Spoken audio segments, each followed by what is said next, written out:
Yo'lla elib ketdi qaygan beshimni. Balalar qizim va o'g'lim qaynonamning beqishida Urumchidagi uyimizda qolgan edi. Ularni seg'inganda telefon beratdik. Ular bilan kompyuter orqali paranglashdik. Buningda soatlab so'zlashsakmi ko'p chiqqan bo'lmaydi. Shunga balalarimizning eng ushshoq kechirmishlarini ayol ikkimiz navbatlashib anglaydik. Ularning turmush, o'qish, o'ynash ahvollarini surishtirdik. Babur bizga Yaponiyadan o'yinchiq avatib berishimizni tapalaydi. Balalarning ovozi balasiz yeganaliqdagi g'amnok yuragimiz uchun shifoliq yomg'ir bo'ladi. Ayol ikkimiz bir-birimizga tegishli muhabbatni ayamay ato qilsakmi, yana qandoqdir bir narsani kamdak his qilardik. Turmushda muhabbatning turi ko'p bo'ladi. Ayol, ota-bola, ona-bola, do'st, birodar, yurt, kasb muhabbatlarining hammasiga birli vaqtda muhtoj bo'lamiz. Vaqtning o'tishi bilan bularning birari biz uchun markaziy o'rinda turadi. Ayol bir-biriga ato qiladigan muhabbatni ota-ona berolmaydi. Ota-ona bergan muhabbatni yoru dildorlar berolmaydi. Bola bergan mehrni ayollarni bir-biriga berolmaydi. Ayol ikkimiz farzandlarimizga xumor bo'lganda bir-birimizning xumorini qondirishga qodir emas edik. Biz bir-birimizning elishga tegishli mehrni olgan edik. Endi bizga farzand mehri kerak. Yana boshqa mehrlar kerak. Moshundaq paytda qo'limizdan keladigini telefon qilish, el-xat yozish, sirtni aylanish, uxlash bo'lib chiqadi. Balalarni qanday qilish kerak? Qishimizga ep chiqishimiz kerakmi? Bizning bir mezgil turib qolish ehtimolimiz bormi? Iqtisodiy kapolat hal bo'lsa, Yaponiyada bir mezgil turib qolishimizga bir nima degila bo'lmaydi. Hamma ishqa hozirning o'zidalik his bir nima demakdas. Tavakkulchilik shuningdan borliqqa kelgan. Qizimiz to'liqsiz o'ttir maktabning 1-yilligida o'qiydi. Uningga bizning bevosita tarbiyamizning bo'lishi bakli zarur edi. Chunki bu uning dunyo qarashi va xarakterining shakllanishidagi hal qilg'uch bosqich edi. Uni faqat ko'yinishni biladigan cho'ng onasining yenida qo'yib qo'yish kifoya qilmaydi. Agar bolalarni Yaponiyaga akasak, ular Yaponiyada biz bilan birga bir qancha yil turib qolsa, ona tili va ona madaniyatiga oid tarbiyadan mahrum qilishi mumkin. Bu oilamiz uchun hammadan zo'r yo'qotish bo'ladi. Bu mezgillarda o'g'limning tatliq tillari chiqib, so'zlari dona-dona bo'lib so'zilishga boshlagan edi. Qizim Xanzo tili o'rganishga rosa qiziqyotdi. Biz bilan bevosita aloqador bu tilni puxta o'rganish zaruriyat edi. Agar qizimiz Yaponiyaga kelsa, darsidan qoladi. Amdili o'rganayotgan Xanzo tilida ilgirlayolmaydi. Navodi Yaponiyadan qaytib ketishimizga to'g'ri kelsa, qizimizning darsga yetishib ketalishi qiyinga to'xtaydi. Zoti qanday qilish kerak? Bu nima degan qiyin tanlash? Hayotda mushunda qiyin tanlash bo'lib turadi. Balkim uning qiyinlik darajasida farq bo'lishi mumkin. Har bir tanlash kishining taqdiriga ro'shan ta'sir ko'rsatadi. Biz oxir farzandlarimizni Yaponiyaga akilishni qaror qildik. Bu biz uchun taskin beradigan qanoatlanarli qaror bo'lmasa-mu, nima uchundir shunday qilishni loyiq topdik. Ko'z oldimizdagi reallik bizga boqmaydi. Uning ustiga bu reallikning bizga nisbatan noma'lum yerlari ko'p edi.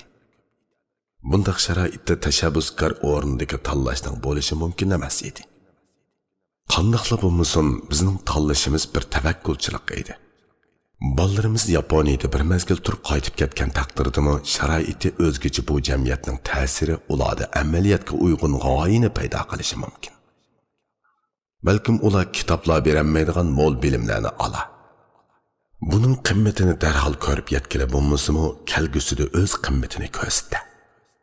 Agar ularni akammasak, Yaponiyani ularga ko'rsatmayla qaytib ketsak, bu bolalarning qalbida dog' paydo qilishi, o'zimizni o'kinishlik o'ylar shakllanib qilishi mumkin. Nimala bo'lmasin, ularni akilish kerak. Bizning o'ylig'inimiz mushinchilik bo'ldi. Biz oxir vizaga iltimos sundik. Viza biz o'ylagandan uzunda chiqdi. Vizini Urumchiga yo'llab berdik. Pasport bir oydan ortiq vaqt chiqdi. Urumchidagi rasmiyatlarning hammasini qayninim o'tadi. Biz telefon orqali uninga yo'l ko'rsatib turdik. Amdiki masala ballarni qandoq yo'l bilan akilish edi. Ballarni poyezd orqali Beyjingga akilib, Beyjingdan aeroplan orqali Nagoyaga keltirsak ishlar bir qadar osonga to'xtaydi. Nagoya shahri biz turayotgan Kanazawaga yaqin edi.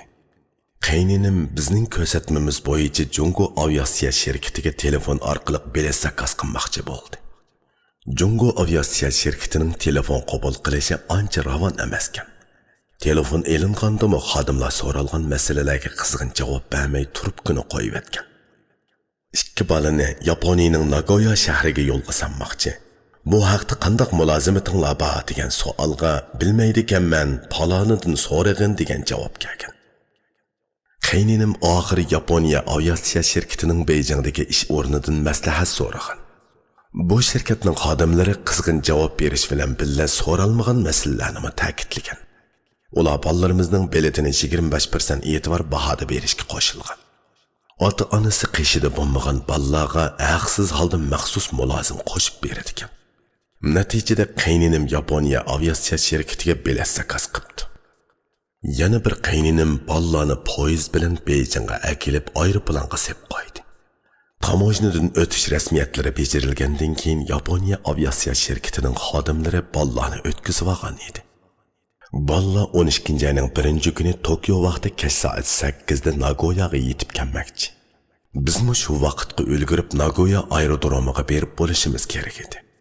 Biz Tsurugi'dagi poyezd bekitining oldidagi bilet setish o'rnidan Nagoyaga boradigan avtobusning biletidan 2 setib oldik. Bilet setish torlashtirilgan bo'lib, xohlagan joydan og'ili bo'ladi ekan. Hatto telefon yoki kompyuter orqali bilet zakaz qilib akeltirishga bo'ladi ekan.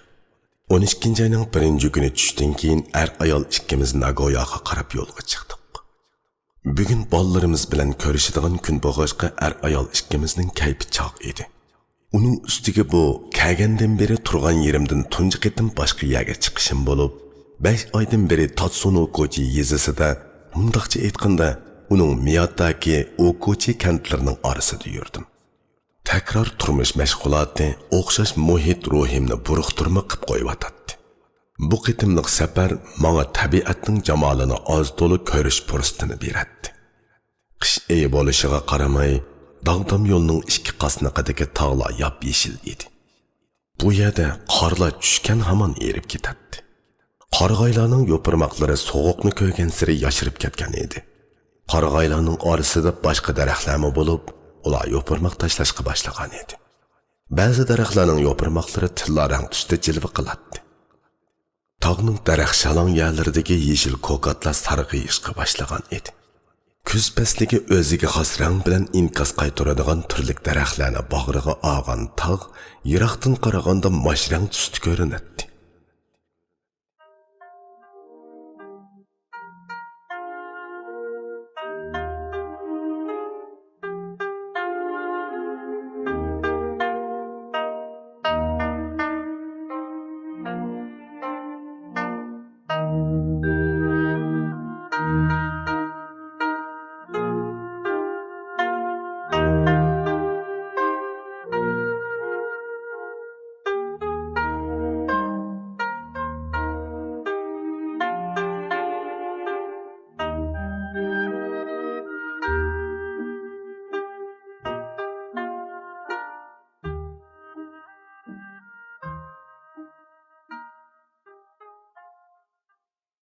Manzara almashsa kayfiyatmi almashadi ekan. Manzara demak ruhiy dunyoning tashqi ifodasi. Garchi oldimizdagi bir tub daraxtni yoki shapaqda tovlanib turgan do'ngni biz hech nima qilolmasakmi, sezgularimizni ishqa silish orqali manzaralar bilan ma'naviy jihatda bog'lanish hosil qilamiz. Shuning bilan manzara bizning bir qismimizga aylanadi. Ruhiy faoliyat takrorlikni yaxshi ko'rmaydi. İcadiyat uning tabiiy funksiyasi. Şoň u o'zgarishdan muhitni ko'rganda jonlanib ketadi. Shu topda yangi betakror manzara oldida ko'rish sezgimni ishqa selish bilan lazzat tepib o'tadi. Biz turgan yerdan Nagoyaga taxminan 3 soatdan ortiq vaqtda bag'ila bo'ladi. Mujunda qisqa musobadagi avtobusda hojatxona bo'ladi ekan. Hojatxona avtobusning kayniga o'rinlashtirilgan bo'lib, avtobusda g'ayriy puroqlar yo'q edi. Yo'lovchilar bir-biri bilan paranglashmaydi. Ba'zilari uyquga ketishgan, ba'zilari material ko'makda edi. Yo'lga chiqib oradan taxminan 1,5 soat o'tganda avtobus yo'l yoqasidagi bir maydonda to'xtadi. Avtobus mulozimatchisi bu yerda 15 minut to'xtaydiganligimizni uqtirdi. Biz pastga tushdik. Maydonda bir qancha yo'lovchilar avtobusi turadi. Maydonning chetida talla magazin, uning yanida ommaviy hojatxona bor edi. Hojatxonaning ichi yo'riq va ozoda bo'lib, chaqchuq tomlardan dog' didorini ko'gili bo'lmaydi. Odamni seskandiradigan sesiq puroqdan texmi asar yo'q edi. Yaponiyada yo'l bo'yidagi ommaviy hojatxonalarning hammasi bir qilibda silinadi ekan. Qaraganda bu mamlakat bo'yicha bir formada umumlashgan bo'lsa kerak. Hojatxonada qog'oz, qo'l yuydigan suyuq so'pin degandaklar tal edi. Odatdagi kichik ko'chalarning bo'yidagi hojatxonalarda tozalik buyumlari to'liq edi. Yaponiyaning hojatxona madaniyatida insonning hojatga doir nozik ehtiyojlari to'liq nazarga ilinadi ekan va hurmatlanadi ekan. Hojatxona bo'lmasida 1 metr egizlikdagi bir aslaha bo'lib, onalar bovoqlarini u yerga qo'yib xotirjam tarasindira oladi. Har qanday hojatxonada maxsus meyiblar hojat qiladigan bo'limchi bor edi. Uning eshigiga meyiblar o'rindiqining rasmi tushirilgan bo'ladi ekan. Bunda hojatxonaning ko'lchikining ikki tarafiga baldoq bekitilgan bo'lib, putlari qog'i kammaydigan meyiblar uningga esilib qulaylashadi ekan. Magazinlarning liftlarida va hojatxonalarida meyiblar uchun cho'qim qulaylik sharoit hozirlanadi. Bu bir mustahkam tuzum edi. Bir davlat madaniyatining ilg'orlik darajasi ojizlarga ko'ngil bo'lish va e'tibor berish bilan o'lchanadi. Yaponiya hojatxonalarida yana ona bolalar bo'limchisi deb ataladigan xonalar bo'ladi ekan. Uning eshigiga ona va bolalarning rasmi tushirilgan bo'lib, har qanday odam bir qarabla unda xonalarni farqlantira oladi. Uningda cho'nglar ishlatadigan ko'lchak bo'lishdan tashqari, kichik bolalar ishlatadigan abjil ko'lchakma bor. Uning yeniqila bolalarning bo'yiga loyiq qo'l yuyish o'qiri joylashtirilgan. Balalar onalarini avara qilmayla o'z hojatini ravo qiladi. Urumchidagi hojatxonalarning qandoqligi hammaga ayon. Qiziq yeri qo'l yuydigan jumak ko'p hollarda buzilib ketgan bo'ladi. Mana bu pul oladigan hojatxonalarning holati. Diyorimizda uzun safarga chiqsak, avtobus cho'lning xolagan yerida to'xtaydi.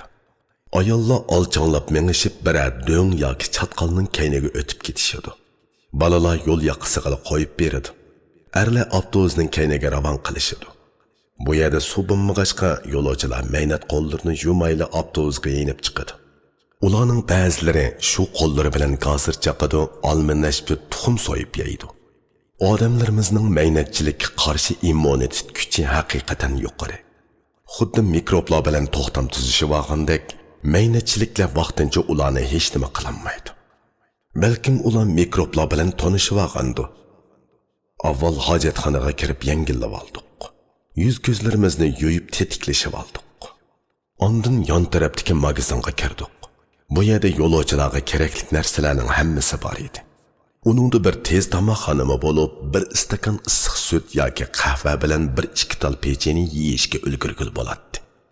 Yo'l ustidagi 15 minutlik bu hayoldashda yo'lovchilardagi turli hojatlarning hammasi qanotdi. Yo'lning qarish tarafdagi qasnaqadama mushundoq yurishlashgan hayoldama bor bo'lib, uningda qarishi yo'nalishdagi yo'lovchilar to'xtab o'tadi. 15 minutlik hayoldash oxirlashdi. Yo'limizni manzil sari davomlashtirdik. Qosh qarayganda Nagoyaga yetib bordik. Buni qatnash yo'llari kiralashib ketgan bekat ham vokzallari qavat-qavat bir shahar ekan. Bekatdan chiqibla Nagoya universitetining uchur texnika fakultetida ishlaydigan professor doktor Muxtar Maqsudga telefon qildim. U Kumin nahiyasidan bo'lib Yaponiyaga chiqib o'qig'ili va ishligili 20 yildek vaqt bo'lgan edi. Men uning o'qish, izdinish hayoti va qarindoshlarga bo'lgan kuyimchanligi haqida nurg'un ta'riflarni anglagan bo'lsam-mu, uning bilan 100 tirani ko'rishib boqmagan edim. Uning xonimi Mahinur Şinjan Ma'arif instituti adabiyot fakultetining tunji qarorliq to'liq kurs sinipining o'quvchisi bo'lib, men uningga 1 yil dars bergan edim. Mahinur xonim Yaponiyaga chiqqandan keyin bir qancha qitim Urumchiga kelib tuqqan yo'qladi. Men ularning saboqdoshlar so'riniga taklif bilan qatnashgan edim. Mahinur so'z harakatining sipoyiligi, adablikligi bilan boshqalardan alohida farqlanadi. Bu hol uning sumbatliq qiyofatiga o'zgacha salofat beg'ishlagan edi. Men ana shu chaqda Yaponiya madaniyatining odam tarbiyalash jihatidagi qudratini g'uva his qilgan edim. Mahinur jamiyatdagi ushoq ishlarni muayyan mas'uliyat turib baholaydigan bo'lgan edi. Uningda burunqiga nisbatan ro'shan krizis tuyg'usi yetilgan edi. U so'rindagi behojat chaqchaqlarga zo'mizo kulib o'ltirmaydi. So'zlarga bo'lgan inkosi so'g'uqqan ham astoydil edi. Men Yaponiyaga chiqib Mahinur xonim bilan telefonda ko'rishganda, uning keyingi o'zgargan siymosi ko'z oldimda aks etdi. Nagoyaga qarab yo'lga chiqishdan burun Mahinur bilan so'zlashgan edim. Uning taklifi bo'yicha bugun biz uning uyida mehmon bo'lmoqchi edik. Telefon ulandi. Quloqimdagisi Muxtar Maqsudning ovozi edi. Assalomu alaykum Muxtar apandi. Salomatmisiz? Men Abduqodir bo'laman. Va alaykum assalom. Xush kelibsiz. Siz hozir qayerda? Biz hozir avtobus bekitining yanida. Men hozir uyga bir narsalarni olib ketyapman. Men aerodromga sizlarni og'ilib boray. Sizlar bilan shu yerda ko'rishayli. Shundoq qilaylamisa? Yaponiyadek taklamakandan yiroq bir yerda bir qarindishim bilan ona tilimda so'zlashganimdan dilim yo'rib ketdi. Ko'p sonliqlarning orasida yurib tilim qisilib, dilim siqilganda, "Hay Xudo, bizning sonimizni nemishqa oz qilding?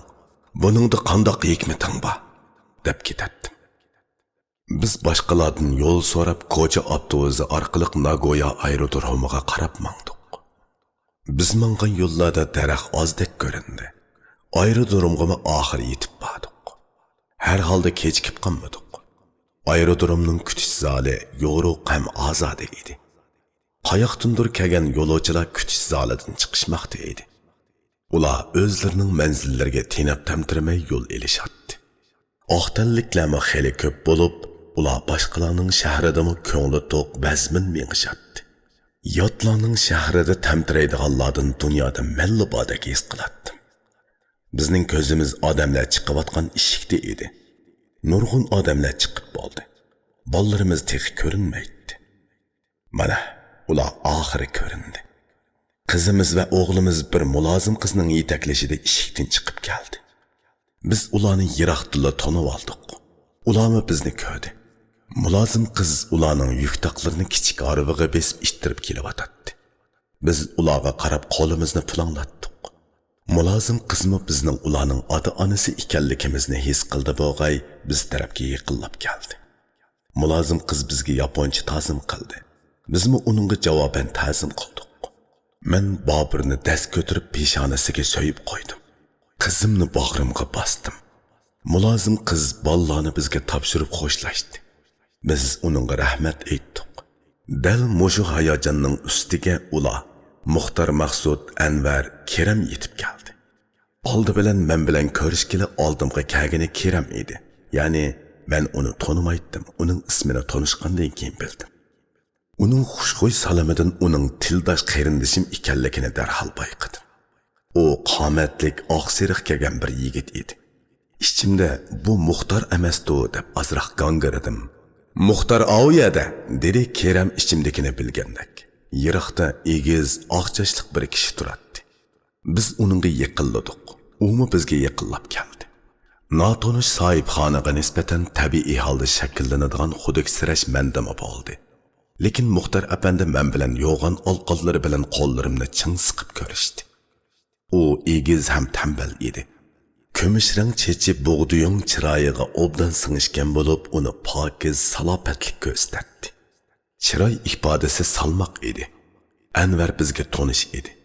Mangloy va cho'qichishlari tushib taqirlashib ketgan. O'ttirboy bu yigit ayolimning Sharq Shimol universitetida yapon tili o'rgangan vaqtidagi savoddishi edi.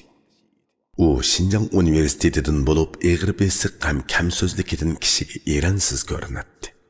Yaponiyaga kelgan 5 oydan beri Uyg'ur qarindoshlarim bilan tunji qitim diydorlashishim, dedim men ularga. Sizlar turgan yerda burun 1-2 Uyg'ur bor edi. Ular hozir o'qish bitirib ketdi, dedi Muxtar apandi.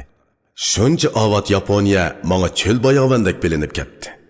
Yaponlar Uyg'urlarga o'xshash kimni ko'rsa shuni o'yiga boshlab yurmaydi ekan. Ahvoling qandoq deb so'rabmi qo'ymaydi ekan. Ular oldirashli yuradi ekan, dedim men.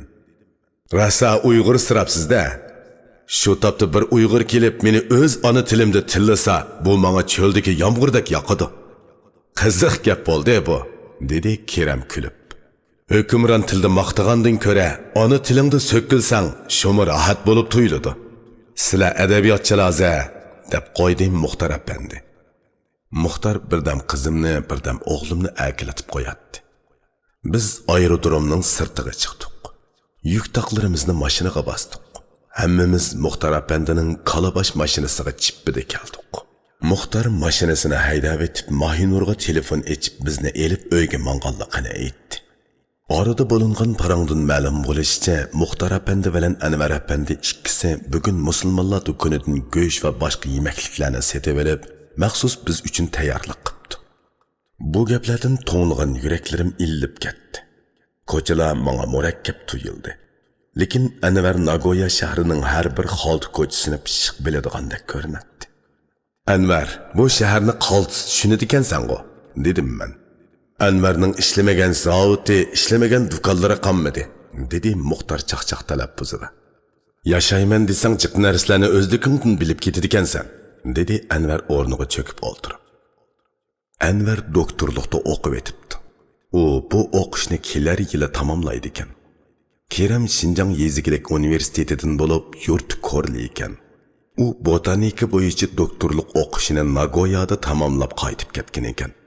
Bu qitim yarim yillik tadqiqotga keldi. Kerem xushxo'y parangxumar edi. Muxtar apandining uyiga yetib keldik.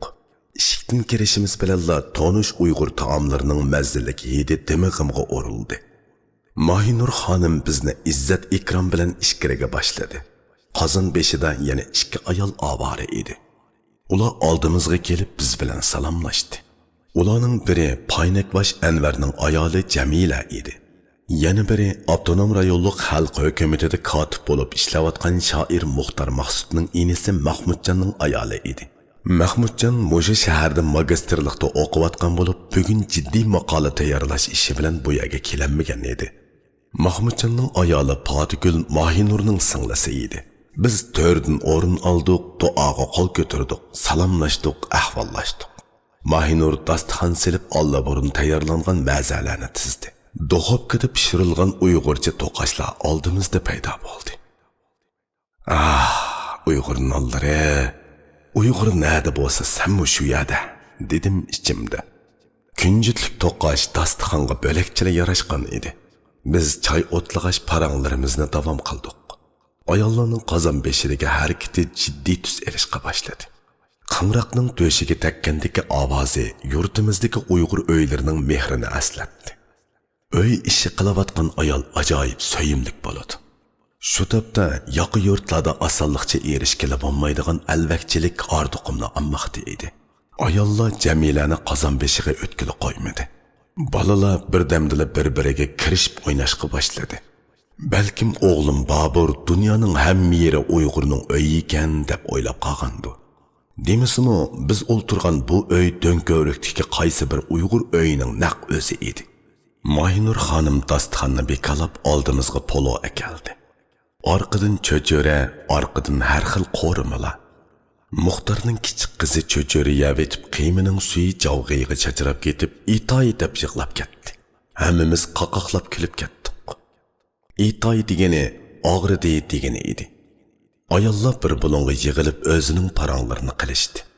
Biz erlar jamiyat, ma'arif va Yaponiyadagi Uyg'ur o'quvchilar to'g'risida so'zlashdik. Muxtar apandi mendan yurtimizda kishilarning qaysi xil kasblarni bak orzulaydiganligini so'radi. Kompyuterni cho'ng biladi, dedim men. Ehtiyoj bo'lmasa kompyuterni o'rganganning foydasi yo'q, dedi Muxtar apandi. Kompüter darvaqa aloqa ishlaridagi ilg'or bosdi. Lekin u uyga yoki ishxonalarga tizib qo'ysila bo'ladigan narsa emas. U o'zidan yuksak bo'lgan odamlarning ishlatishini kutib turadi. Kompüterni unumli ishlatish uchun bilim va uchurning olmishi ravonlashgan ham tovarlashgan ijtimoiy sistema, kishilarning uchur jihatdagi haq-huquqlarini kafolatlantiradigan qonun bo'lishi lozim. Shu chog'da kompüterga bo'lgan haqiqiy ehtiyoj kengayadi, o'rganishmi umumlashadi. Bo'lmasa kompüter xurofiylashidi. Gap biz turayotgan maktabga ko'chdi. Men u yerdagi o'qituvchilarning xizmat mashinasiga aylanib ketgandek psixik holatini tasvirlab berdim. U yerda turmush va muhabbatga e'tiborsiz qaraydigan odamlarning borligi aniq, dedi Muxtar apandi. Undoq chet joyga pulni ko'zlagan odamlar ko'nadi. Lekin jamiyatda kishilik hissiyot, turmush degandek narsalarga alohida ahamiyat beradigan yaponlarmi ko'p. Biz turayotgan maktabning o'rganish sharoiti yaxshi. Ammo u yer ayni tiriklar qabristonligiga o'xshab ketadi. Odamlar o'ttirisida bo'ladigan qizg'in hissiyot, do'stonalik, qaynoq madaniy turmush yo'q. Hamma yoq timtas. Pishg'irim optob yoki oppoq qor, maydonlarda mashina. Biz yaponlarning xizmat va tadqiqotlardagi inchikiligi haqida to'xtaldik. Yaponlar ozroq qitig'ur kelamdi nima? deb so'radim men Muxtar apandidan. Shundaq. Ular o'zidan to'van turgan odamlarni ko'zgilib ketmaydi. Ularning hurmatiga erishish uchun ulardan yuqori turish kerak. Undaqda hammaga o'xshashganda odam degan-go shundaq nima? Yaponlarning madaniyligini nisbiy tushunsak bo'ladi ekanda. Muxtar apandining Yaponiyada turayotganiga 18 yildan ortiq bo'lgan edi. U hafta oralig'ida Nagoya universitetida dars berar ekan, ham tadqiqot bilan shug'ullanar ekan. Hafta oxirida Tokyoga berib, boshqa biri bilan hamkorlashib ochgan kompüter shirkatining texnika ishlarini bartaraf qiladi ekan. Bu oson emas, dedim men Muxtar apandiga. Yurtimizning matbuotlarida siz to'g'riliq ozroq gap bo'lindi. Sizni xalqimizga mukammal tonishtirish lozim edi. Muxtar bu gapimga aktiv inkos qaytarmadi. Uning nazarida o'zini boshqalarga tonishtirish qimmati bor ish bo'lmasi kerak. U davrangni xohlamasa, kishilarning diqqat markazida bo'lib qolish uning uchun foydasiz bo'lsa kerak. Bu yaponlardagi psixika bilan ma'lum jihatda o'xshash edi. Vatanga qaytadigan niyatingiz yo'qmi? deb so'radim Muxtar apandidan. Bu yerda bolalarimiz o'qishda, dedi Muxtar apandi. Ular o'qish bitirmaguncha qaytib ketmaymiz. Lekin yurtimizga o'ysab qo'ydim. Bu degan har zaman qaytishning tayyorligi. Muxtar apandi bo'lsa, uningga loyiq tadqiqot sharoiti ham mablag' bo'lish kerak, dedi Keram apandi. Bo'lmasa bekoji odam bo'ladi. To'g'ri, texnik fanlarni shuar to'lab ipag'ilib bo'lmaydi. U yerda munosabat qobiliyatdan muhimkan, dedi Muxtar apandi. Har qitim vatanga bo'lsam shuni aniq his qilaman. Odamning zehni munosabat uchun sarf bo'lib charchab ketadigan gapkan. Munosabatga usti qu odamning ijtimoiy o'rni qobiliyat egalarininkidan ko'p ustinkan. Mo'sha ish odamning qallasidan o'tmaydi. Oliy maktablarimizdagi ba'zi kasb egalari amaliyotda zamonaviy ko'ngiyji, dedim men. Bu yerda, dedi Muxtar apandi o'ylanib turib. Mendek oddiy puhraga mumkin bo'lmagan ish, biroq katta amaldorga mumkin emas. Amaldorlarga mumkin bo'lgan ishlar menga mumkin. Orada qaynatamni davolatqili Urumchidagi cho'ng bir doktorxonaga opadik. Davolash haqqi topshirgandan sirt, do'st, og'ina deb yurishgan doktorlarga ziyofat va sovg'at berishga to'g'ri keladi ekan. Jungoda ba'zi kishilar doktorlarni axlatliq chilbora deyishadigan bo'ldi, dedim men. Bu tibbiy axloqning buzilishiga nisbatan bir inkos. Burun ularni xalq axlatliq farishta deyishadi. Pul qimmat qarashni besib ketdi. Doktorlar o'zlari sog'lom bo'lsa bo'ladi, dedi Keram. Doktorlar bemorlarning semosidan uning insoniy azobini ko'rsa bo'ladi. Lekin hozir pulni ko'radigan bo'lib ketdi, dedim men. Oramizdagi paranglar obyektiv reallikning naq inkosi edi. Odam bundoq temada paranglashgan seri xiyolga cho'kib ketadi. Burungi insonlar tabiat kuchlari oldida ojiz edi. Hozirgi insonlar o'zlari keltirib chiqargan ijtimoiy iqtisodiy kuchlarning oldida amalsiz qilishdi. Bu zodi nima uchun? İnsan butni kashf qilib, uningga cho'qindi. U yana pulni kashf qildi. Orqadilla uningga cho'qindi. İnsan insonga botil. İnsan insonga qotil. Bu nima ish? İnsanning tabiati haqqa moyil. Lekin uning hozirgi fikri moddaga qoyil. U mushu ziddiyatning ichida tipirlaydi.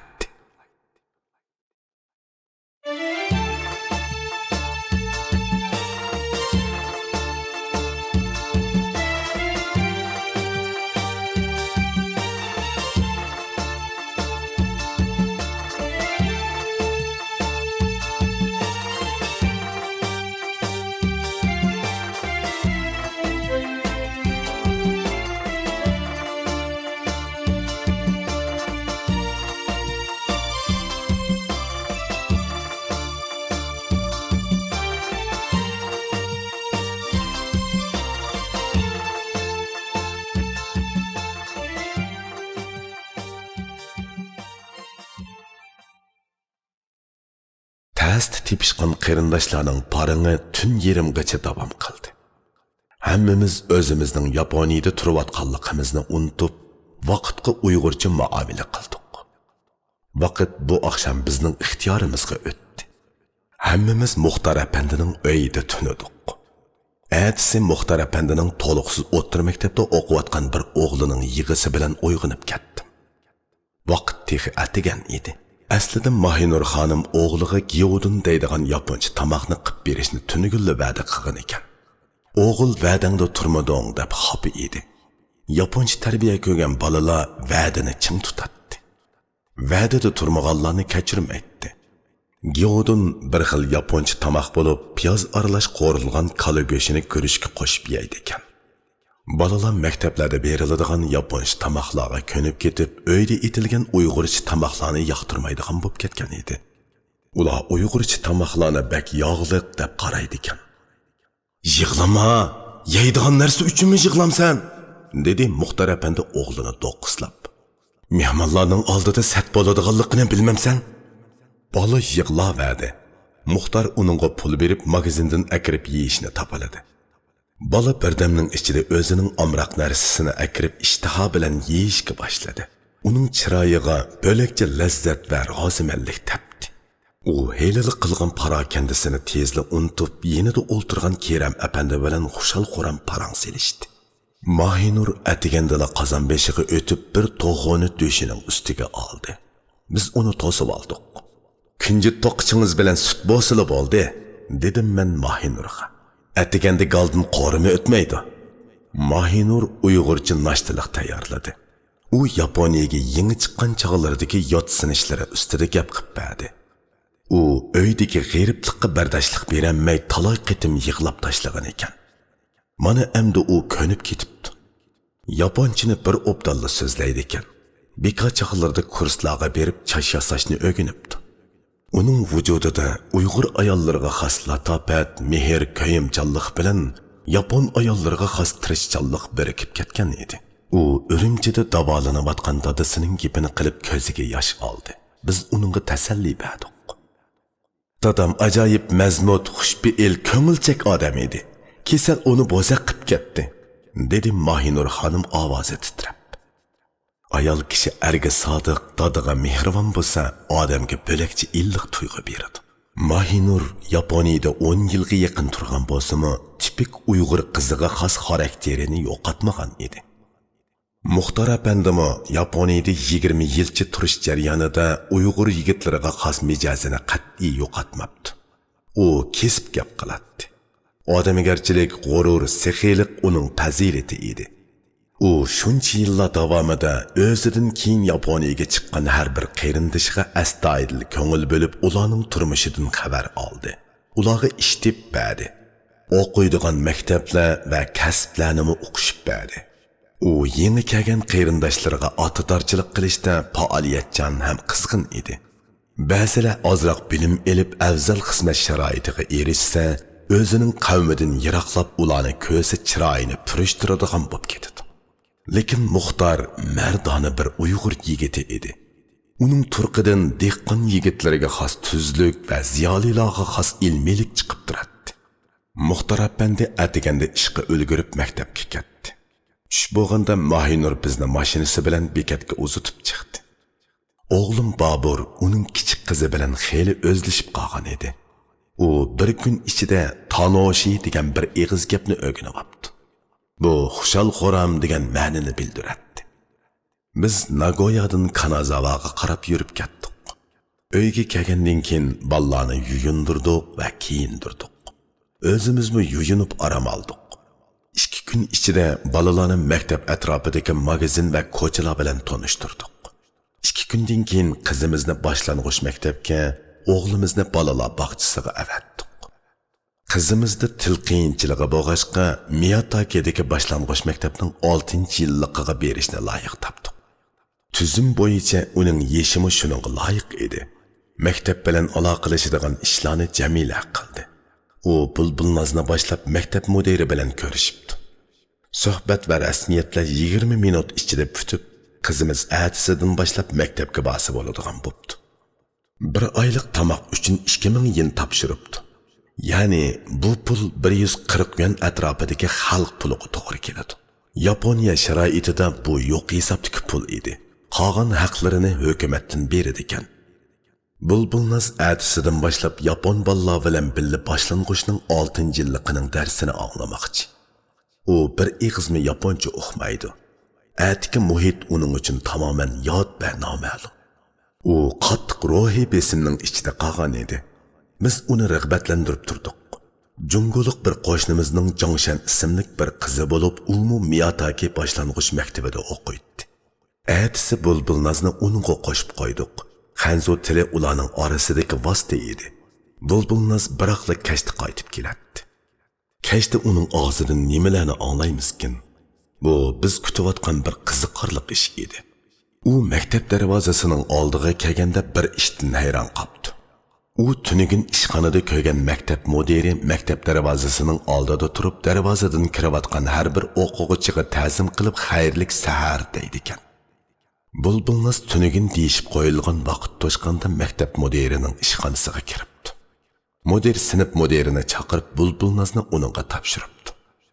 O'qitish binosiga kirganda u yerda bir paga bo'lib, oyoqlar selinib, yondagi oyoq qo'yadigan ishkaqqa qo'yiladi ekan. Ondan yumshoq sport oyog'i bilan o'qitish binosining ichiga kiradigan ishkan.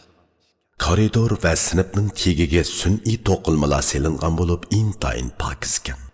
Kompyuter uyi, faoliyat uyi, chalg'u uyi, davolash uyi, chiniqish uyi, qiroatxona deganlarga bevosita ashu yumshoq sport oyog'i bilan kiradi ekan. Bulbulnoz sinf mudirining yetakchiligida sinfga kirganda saboqdoshlar qarshi elish tayyorligini allaburun qilib qo'ygan ekan. Sinf mudiri uningdan inglizcha so'zlay olamsiz deb so'rabdi. Bulbulnoz ozroq deb javob beribdi. Daskiga cho'ng qilib Bulbulnozni qarshi elish so'zi yozilibdi. O'qituvchi Bulbulnozni saboqdoshlariga tanishtiribdi. Orqadan 1 minutlik nutq faoliyati boshlanib ketibdi. Saboqdoshlar 1 minut ichida qachon, qayerda nima ishlarni yo'liqtirgan, qandoq yo'liqtirgan, uning alohidligi nima, sabab va natijasi nima, uningdan qandoq ta'sirot oldi degan masalalar bo'yicha bayon yurgizadi ekan. Bu orqali ularning ko'zatish, bayqash, tahlil qilish, ifodalash iqtidori sinab qilinadi ekan. Saboqdoshlar uni baholaydi ekan va muhokama qiladi ekan. Yana maxsus sinf gazeti bo'lib, gazetga Jongodan kelgan Bulbulnoz haqida alohida xabar berilibdi. Bulbulnozga maxsus bir o'qituvchi saplab berilgan bo'lib, u Bulbulnozning yanida o'ltirib uningga munbardagi o'qituvchining so'zlaganlarini imo ishora degandek har xil yo'llar bilan uqtirar ekan va tushuntirar ekan. U asosan til o'rgatishga mas'ul ekan. Keyin uqsaq Yaponiyaning majburiyat ma'arifida chet ellik o'quvchilarga maxsus yetakchi o'qituvchi saplab beradigan ishlar bir qoida ekan. Ikkinchi kuni sinfdagi saboqdoshlarning hammasi Bulbulnozga o'zini tanishtiribdi. Shunday qilib u 6-sinfning rasmiy o'quvchisiga aylanib ketgan edi. U yordamchi o'qituvchi o'qituvchi Muraketa xonimning konkret yetaklishi bilan yapon til muhitiga tadrijiy singib kirishga boshladi. Sinf mudiri Kozaka xonimmi uningga alohida g'amxo'rlik qiladi. Maktab bilan bizning o'ttirimizda bir xotira daftar mengib turadi. Sinf mas'uli Kozaka xonim Bulbulnazning kundalik ahvolini yezib bizga yo'llaydi. Maktab va sinfning har xil o'rinlashtirishlarini uqtiradi. Bizmi uningga shu bo'yicha moslashatdik. Dal shu xotira daftariga Bulbulnazning oiladagi ahvolini yezib Kozaka xonimga yo'llab beradi. Bu xotira vaqtning o'tishi bilan Bulbulnazning xarakteri va o'rganishi haqidagi arxivga aylanadi. Bulbulnazning deb berishicha, maktabda har xil qushlar, to'shqon, beliq degandek hayvonlar beqiladi ekan. Balalar tanaffus vaqtida ular bilan hapilishib o'ynaydi ekan. Maktabda 2 suv uzish ko'li bor ekan. Sinfda meyib balalar yetib turib dars anglaydigan maxsus karvat bor ekan. Meyib balalarning holidan xabar oladigan maxsus odam bo'ladi ekan. Tushlik tomoq sinf tili yeyiladi ekan. Navbatchi o'quvchi tomoqni oshxonadan bir tutashla akirib savodashlarga taqsim qilib beradi ekan. O'quvchilar tomoqlarini yenik muzik sadosi ichida o'mlik bilan yeyishadi ekan. Maktabning belgilamasida o'quvchilar maktabga ushshaq yemakliklarni akammasligi kerak ekan. Lekin Muraketa xonim Bulbulnazga yemaklik va choylarni berib turdi ekan.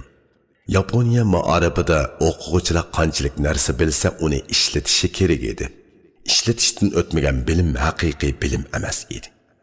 Bulbulnaz maktabga kirib taxminan 15 kun o'tganda 1 minutlik yaponcha nutq so'zlash o'rinlashtirilgan edi. Buningdan biz hayron qoldik. Bu chaqda u katakana va hiragana yoziqlarini egilib bo'lgan edi. Xanzo tili asosi bo'lg'achqa bir qism kanjilarni tanib qolgan edi. U opsining yordamida 1 minutlik nutqni tayyorlab saboqdoshlari oldida o'ngishli so'zlab tugatdi. U nutqida opsi bilan birlikda tugri atganligini, bu tugrining intayin o'xshaganligini, hamkorlashib ish qilishning ahamiyatlik va ko'ngillik bo'ladiganligini bayon qilgan edi. Bir oy o'tganda Kozaka muallim bir topshiriq bergan edi. U jug'rofiyaga doir topshiriq edi. Talab o'zi yoqtiradigan davlatni tushuntirishdan iborat edi. O'quvchi foydalanish materiallarini o'zi izlab tepishi, kerakli mazmunlarni mustaqil tanlab dal joyida ishilta olishi, maqolaning shaklini o'zi loyihalab, masalani o'zi hal qila olishi kerak edi. Chunki masalani tanlash, tekshirish jarayonini bekitish, usul tanlash va masalani hal qilishning hammasi ijodiy qobiliyatni talab qiladi. Bulbulnaz ilgari bundoq talabda tarbiyalanmagachga nima qilishini bilmay qolgan edi. Yaponiya haqida yezing, dedi opsi uningga. Bu qandoq bo'lg'ini? Dedi Bulbulnaz taajjub bilan. Sinfdagilarning hammasi yaponlar tursa, ularga Yaponiya haqida tushuntirish berishim kulkilik emasmi? Yaponiya haqida ular biladigan bilimlarni yezib o'ltirishingizning hojati yo'q, dedim men Bulbulnazga. Siz o'zingiz ko'rgan va tushungan Yaponiyani yezing. Saboqdoshlaringiz cho'qim sizning nazaringizdagi Yaponiyaga qiziqadi. Saboqdoshlaringizga Yaponiya haqida gap qilib berishingiz ularga bo'lgan hurmat, dedi opsi.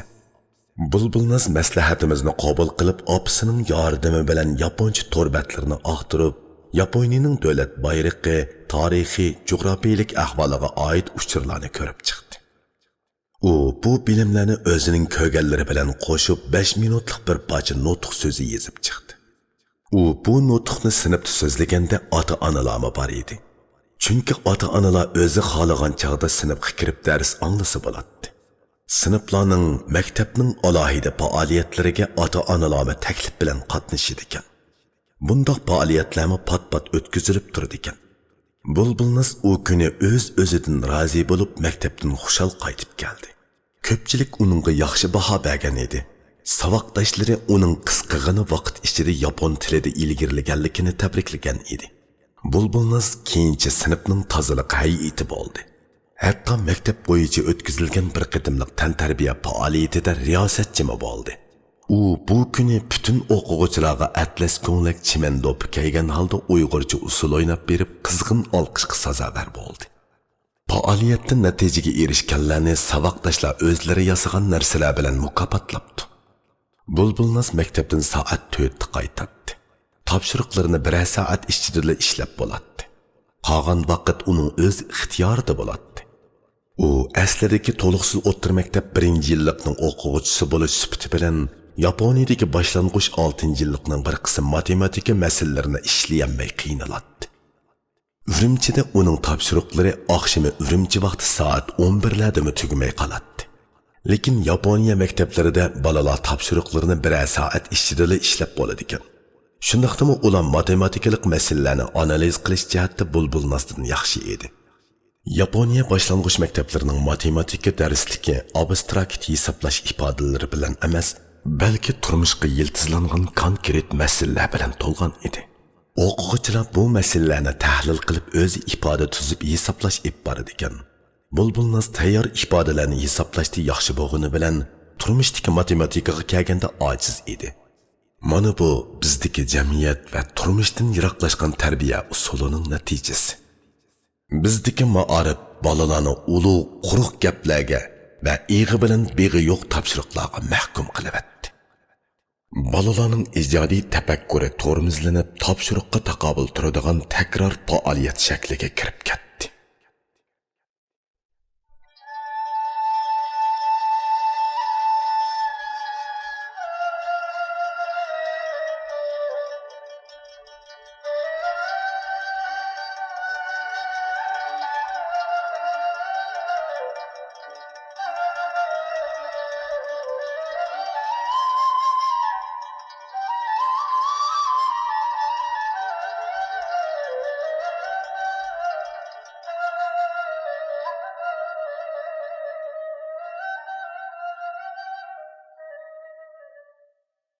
Bulbulnazlarning amaliy mashg'ulot darslarimi ko'p edi. Ular popayka to'qiydi, pichib qo'yilgan raxlardan somka va shuningdek narsalarni tikatdi. Muzika darsida har bir o'quvchi o'zi bilgan sazda o'zi yaxshi ko'radigan ohangni o'rindab mashq qiladi.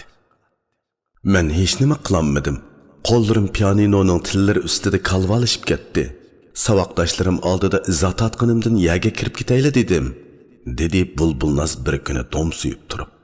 Siz buning sababini qanday tushunasiz? deb so'radim uningdan. U nima deyishini bilmay turib qoldi. Uning hadislar dunchib topshiriqdan bosh ko'tarmay o'ltirishlari ko'z oldimga keldi. Bolalar beka vaqtlarini qanday o'tkazishni o'zlari o'rinlashtirishi kerak edi. Lekin bizning maktablarimiz bolalarga undaq imkoniyatni bermaydi. Jungu ma'arifida qobiliyat demak imtihon natijasidan boshqa narsa emas. Bir kuni Bulbulnaz o'qituvchisining yetakchiligida mashina ishdan birini qorashtirib uyga akeldi. U batareyani selib ko'nibgina besib edi, mashina ish qavig'inicha uyning ichini bir kesib o'tdi. Buningdan ham hayron qoldik, ham so'yindik. Texmi hayron qolganimiz uning soat yasig'ini bo'ldi. U o'zi yasagan soatni bizga ko'rsatib edi, uning yasig'iniga ishonmayli qoldik. Soatning yog'och ramkasi xorma rangida sirlangan bo'lib, nafs gullari xo'yma yarashgan edi. Bu biz magazinlarda ko'radigan so'latlik soatlarning dal o'zi edi. Keyin bu soatni vatanga qaytarib kelganimizda pochta xodimlari yuk taqlarimizdan qalaymaqon tashlab yurib soatning ramkasini chuvib etibdi. Bulbulnaz buni ko'rib yig'lab tashladi. Bu degan o'z vataningizda yashaganingizning badali. Yig'lamang. Bundaq yig'i hech kimga ta'sir qilmaydi, dedim men qizimga. Keyin u soatni bir amallaq qilib asliga keltirdi. U soat hozir uning yotoq uyining temida chikildab turadi. Balla Yaponiyaga kelib 4-oyga kelganda ularning o'qish bitiradigan mazgili bo'ldi. Har xil ta'sirlik uzatish faoliyatlari o'zining tarbiyaviy qimmatining yuqoriligi bilan bizni qoyilliqda qoldirdi. 1-yillikdagi o'quvchilar 6-yillikdagi aka-och savoqdoshlarga ularning bosh rasmini sizib taqdim qilishibdi. Maktab bo'yicha o'tkazilgan uzatish faoliyatida har qaysi sinflar etod qatorliq har xil adabiyot san'at nomerlarini tayyorlashib o'zaro taqdim qilishibdi. Mening diqqatimni hammadan bak tortqani Bulbulnaz asarlari to'plami bo'ldi. Bu to'plamga uning ashu sinfga kirgandan buyongi topshiriq maqolalari va sizgan rasmlari kirgizilgan bo'lib, muqovillari puxta edi. Uning tuplanish sifati bizning kitoblarimizdan ko'p yaxshi edi. Zo'qim kelib to'plamni varaqlab ketdim. Qog'ozlami esil edi. Mana bu ijodiyatga bo'lgan hurmat, mana bu inson aqliga bo'lgan ta'zim. İcadiyetga nisbatan oliy ma'nodagi muayyanlashtirish va ilhom. Bulbulnaz asarlari to'plami boshqa saboqdoshlarininkidan nepizrakkan. Chunki u aran 4 oylik asarlardan tuzilgan edi. Qolganlarning bo'lsa 6 yillik to'plam edi. O'qish bitirish murosimi o'tkaziladigan kun oxiri yetib keldi. Uningga ota-onalarga qatnashish kerak edi. Biz ayol ikkimiz billa bordik. Maktab zalining teshidilla hashamatlik dog'idug'i tusi ma'lum bo'lib turadi. O'xshash formada kiyingan bir qancha o'qituvchi bir qism o'quvchilar bilan eshik oldida turib ota-onalarni qarshi olmoqda edi. O'quvchilar ikki saf bo'lib ota-onalarga hurmat bildirishadi. Ular gul yepishtirilgan inchik xodini egib yoy shakliga keltirib bir uchini biri, yana bir uchini o'dilidagi biri tutgan holda guldor kemir hosil qilishgan edi. Biz guldor kemirdan o'tib zalning markaziga kirdik va zalning bir chetidan o'rin oldik. Ota-onalar telekamera, foto apparatlarini taq qilib kelishgan edi. O'dilimizdagi chatda yeziliq hukumat rahbarlari, ma'arif mas'ullari o'ltirishadi. Zalning tövenki tarafida o'qish bitirgan 5 qarorning o'quvchilari o'rin oldi. Ularning yanida o'qituvchilar o'rin oldi.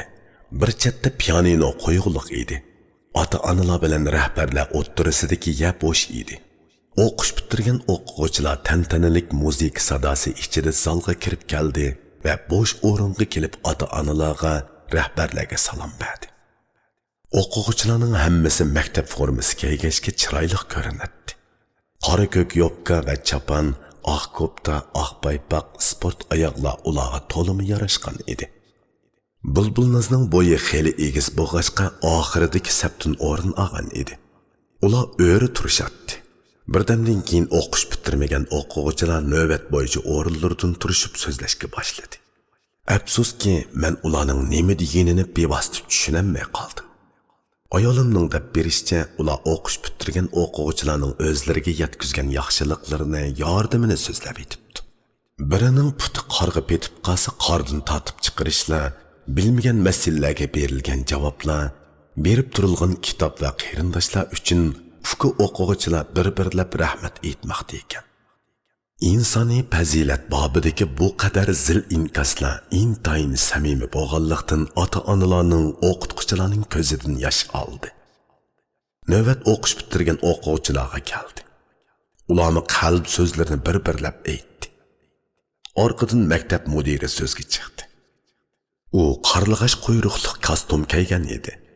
Mudir nutqini oxirlashtirib diplom taqtishga boshladi. İsmi chaqirilgan o'quvchi mudirning oldiga o'lchamlashgan harakat tartibi bilan berib tik qiyofatda turdi va mudir ikki qo'llab sungan diplomni ikki qo'llab elib, hurmat yuzasidagi dojima qadam bilan kayniga yondi. Ondan o'rilib o'rniga qaytdi. Har bir o'quvchi ashu qilibtashgan harakatni ishlab diplomni topshirib oldi. Bu hol menga harbiy qoidadek bilindi. Oxirida yeziliq hukumat rahbarlari va ma'arif mas'ullarining vakili so'zga chiqdi. Ular rasmiy murosim kiyimlari bilan kelishgan edi. Ota-onalarning qo'lidagi apparatlardan nur chaqnab turdi. Pianinodan yenik musiqalar yangrab turdi. Murosim sho'x musiqa ichida oxirlashdi. Ayol ikkimiz Bulbulnazning sinifiga chiqdik. O'zining an'anaviy kiyimini kiyib olgan Kozaka xonim goh yig'lab, goh kulganicha o'quvchilarga xo'shlashish so'zi qilib o'tadi. U kollektiv tushgan xotira suratni o'z qo'li bilan taqatdi. Yeziliq hukumat tarafda uzatish ziyofati bo'lib, Bulbulnaz opasi bilan u yerga ketdi. Men uyga yenib keldim. O'g'limiz Bobur bolalar bog'chasiga kirdi. Maxsus minbos atigini ishkimizning oldiga kelib uni ep ketadi. Tarbiyachi qizlar navbat bilan ballarni og'ili keladi. Minbos to'xtishi bilanla tarbiyachi qiz minbosdan tushib bizga salom berib ballarni o'tkazib oladi va ularni avaylab minbosga chiqaradi. Ularning ko'plari nihoyat chiroyli, abjil qizlar edi. Ularning salom sehhati bir turli xizmat rasmiyati edi. Tushdan keyin yana shu minbos Boburni ishkimiz oldiga akilib tushirib qo'yadi. Biz ulardan o'tkazib oldik. Balalar bağçısı bilan aramızda bir xotira daftari mengib turadi. Bu daftar Boburning somkasida bo'ladi. O'qituvchisi uningga Boburning ish harakati va psixik holatlarini ixcham so'zlar bilan putib qo'yadi. Bobur o'zining bir qiz saboqdoshi bilan nihoyat ko'ngillik o'ynadi. U pasib holdagi tamtirashlarini tashladi deb yozilgan edi 3-kuni. Boburlarni dalaga ep chiqdik. U o'zini unutgan holda o'ynadi. U o'yinni o'rtaq til qilib saboqdoshlari bilan hissiyot almashtirishga mahir ekan deb yozilgan edi bir kuni. Bir kuni Bobur putini ko'stib, muallimim mayani silab dori surtib qo'ydi, dedi. U buningdan iftixorlangan edi. Putiga qarasa qo'noqdek yer surilib ketibdi. U pol ustida o'ynab etib yiqilib ketgan ekan. U 3 yosh vaqtida biz ishlaydigan maktabning balla bog'chisida edi. Bir kuni bir saboqdoshi qo'lini tiqib etib, uning bir ko'zini qizartib qo'yibdi. Biz surishtirmagicha o'qituvchilarning buningga nisbatan inkosi bo'lmagan edi. Boburlar qish kunlarida bog'chidagi suv uzish ko'lida suv uzatdi. Bog'chida maxsus beqiladigan toshqinlar bilan o'ynaydi. Havo ochiq kunlari yaqin atrofdagi mahallalarni aylanib, qadimki butxonalarni ko'zdan kechiradi. Bir kuni ularning bog'chisining oldida ketayotsam, Bobur dada deb to'lig'inicha yugurib chiqdi. Men uningdan "Meni qandoq ko'rding?" deb so'radim. U "O, qiz bola dadan keldi" dedi deb javob berdi. U qizning meni qandoq to'naydiganligi menga hozirmi sir. Boburlarga maxsus o'yinchiq o'ynatadi ekan. U bog'chidagi o'yinchiqlarni uyga akilib o'ynaydi, kitoblarni akilib ko'radi. Anglasak ularni kutubxonaga kirgizib o'zlariga ixtiyoriy holda kitob tanlatqizadi ekan. Balla tanlagan kitoblarni uylariga akitib ko'rib bo'lgandan keyin qaytirib akiladi ekan. Kitoblarning ko'pinchisida qiziqarli rasmlar bor edi. U bir kuni pomlangan bir qog'ozni ko'tarib kelib bizga berdi. Ichib qarasak uning tushib ketgan tishi turadi.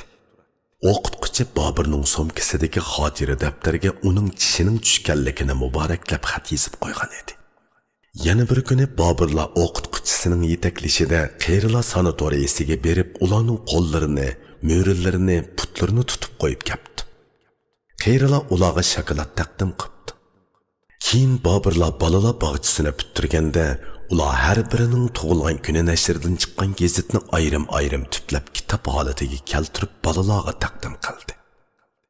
Yaponiyaga kelgandan keyin Boburdagi ro'shan bir o'zgarish shuki, u uyga kelsa qog'oz va korobkalardan har xil narsalarni yasaydigan bo'lib ketdi. Uning yasagan narsalari bag'ansira qamlashadigan bo'lib ketdi.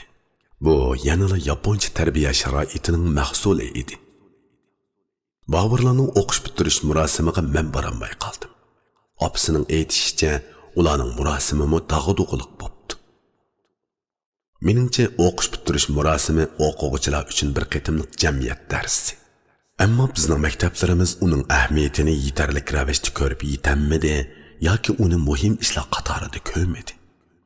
Ma'arif institutida ishlaganimga uzun bo'ldi. O'quvchilar diplomni muallimni o'zi izlab tepib elib oladi. Diplom nesini naqlashtirishning, jazoni amaliylashtırishning, xatolik tavba qilishning aplik vositasi bo'lib, o'qituvchilar diplom taqitish paytida o'zini rosa ko'rsatdi. Amaliyotda bu o'quvchilar qalbiga ilmiy yo'l bilan singib kirmagan ma'arifdagi ashaddiy madaniyatsizlik. Har qanday ta'lim-tarbiya inson to'g'risidagi qadriyatdan boshlanadi. Biz shaklvozlik va rasmiyatchilik tufayli shu aqalliy savodni unutib ketdik. Yaponiyadagi bir boshlang'ich maktabning diplom taqitish murosimi inchiki loyihalangan katta odamgarchilik darsi edi. Yaponiyaga kelgan 4 oydan beri Bulbulnaz yapon tilida xatolashmay aloqa qila oladigan bo'ldi. Bobur do'stlari bilan yaponcha so'zlashib o'ynay oladigan bo'ldi. U hatto opisi bilmaydigan qora tillarni biladi. Balla mushu sur'at bo'yicha ilgirlasa, navbatdagi yarim yil ichida yapon tilida ravorus bo'lib ketadi. Lekin biz qaytib ketishni qaror qildik.